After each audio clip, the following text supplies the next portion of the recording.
Magandang umaga, narito na ang mga balita sa inyong PRTV News Break. Target ng Kamara na tuluyang maipasa ang panukalang pagbibigay ng kapangyarihan kay Pangulong Ferdinand R. Marcos Jr. kaugnay sa pagsususpinde ng excise tax. Sinabi ni Manila Representative Joel Chua na nakatuon din ngayon ang atensyon ng Kamara sa usapin ng Oil Deregulation Law. Ayon sa kanya, nais nilang protektahan ng mga Pilipino at dapat tingnan ang tila monopolyo mula sa mga oil manufacturer. Nakapokus po muna kami lahat dito, no, dito sa House Bill 8418 dahil sa Lunes ipapasa na natin to yung pag-reduce muna at saka pag-suspend netong excise tax.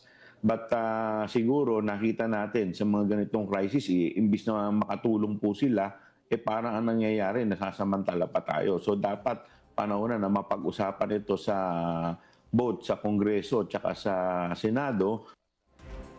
Nilinaw ng Energy Department na pinayagan nila ang pagbebenta ng produktong petrolyo sa tinatawag na fuel-grade drums. Ito ay kumpara sa lehitimong paggamit tulad ng pag-iimbak ng krudo, lalo na sa gagamitin sa makina sa sakahan.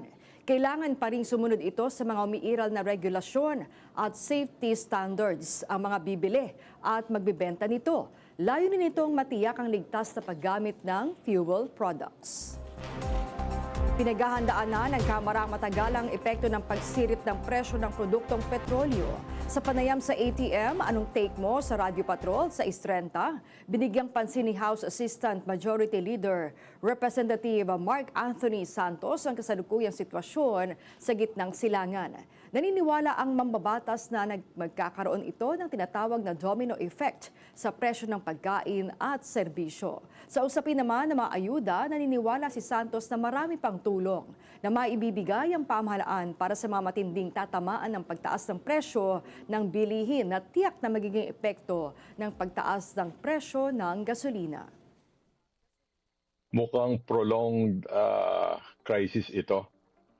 Yung situation sa Middle East, napakabigat ngayon at hindi handa ang mga bansa. Oo, lalong-lalo na ang ating bansa na meron naman tayong mga contingency measures.